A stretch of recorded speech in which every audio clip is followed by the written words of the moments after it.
من امیرعلی موبا هستم.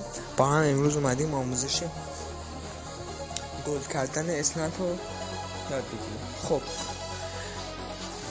اول میریم داخل این قسمت، بعدش این قسمت. خب برای اولی باید 350 تا کیل ساده بگیریم. برای دومی باید 45 کیل، یعنی بشینید و راه برید با اسنپتون انمی‌ها رو بکشید. برای سومی باید 120 تا کیل بزنید از راه دور. و برای چهارمی باید 135 تا کیل بزنید، یعنی فول اتچمنت باشید. هر اتچمنتی که دوست داشته باشید بشید، فقط 5 تاش کامل باشه.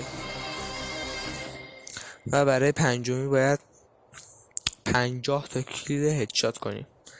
برای ششمی همون آخری بدون هیچ اتچمنتی بازی کنید، بدون هیچ اتچمنتی 60 تا کیل بزنید.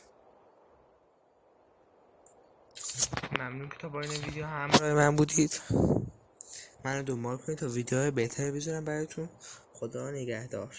امروز اومدیم با هم آموزش گلد کردن انفو رو یاد بگیریم. خب میریم انفو رو برمیداریم، میریم این قسمت میریم. خب برای اولی باید 600 تا کیل بزنیم ساده، 600 تا کیل فقط ساده. برای دومی باید 50 تا کیل هیت فایر بگیریم.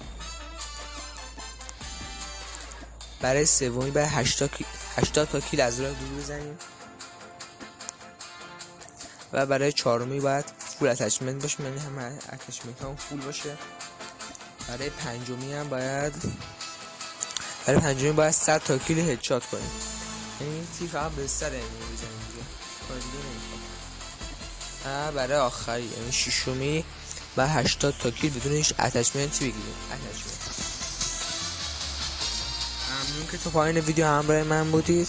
منو دنبال کنید تا ویدیو بهتری براتون بذارم. خدا نگهدار.